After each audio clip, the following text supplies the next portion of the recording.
Students state that their knowledge increased thanks to the course. In the forums, they also expressed their appreciation of interaction and feedback. They enjoyed looking at the work performed by their classmates, as well as feedback which resolved their doubts or dropped their initiatives.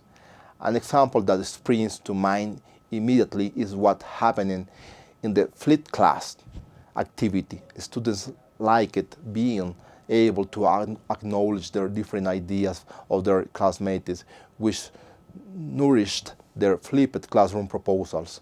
Some students said they noticed their progress came along together with the learning activities. Added to the collaborative work in pairs, these activities allowed them to negotiate their ideas in order to carry out personal enrichments and more consolidated group proposals in light of the proposed learning objectives.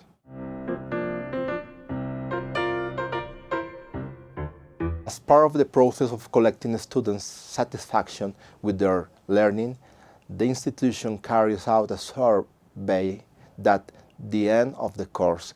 The survey inquires about aspects such as the ease of getting through the course, the time dedicated, the content and academic activities, and the teacher.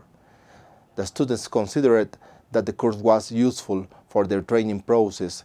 They would retake an online course and they would recommend the course to another person.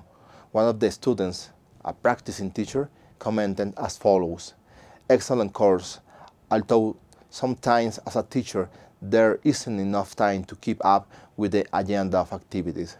I thank Univirtual of the Technological University of Pereira for the support provided when sharing the result of the course survey."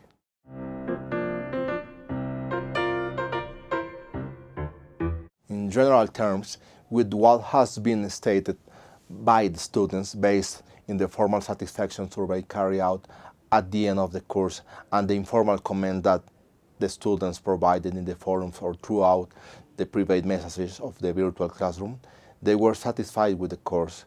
This is because they could apply different innovative didactic techniques in a practical way, supported by the use of technology, in order to try to innovate and flip their classroom in an applied manner. I will continue to use formative assessment in my courses, since I have noticed that the students gradually obtain the skills and abilities that allow them to apply the theory that was taught in the course. I do invite everybody to explore this practice I am sharing with you today.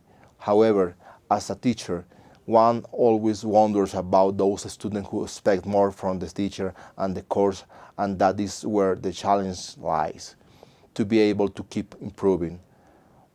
On future courses, I will work on regulating the number of activities according to the time that the institution assigns for the course, since this has a direct impact on the effort that, as a teacher, you have to make to provide your feedback and participate in an individual and collective process of the students.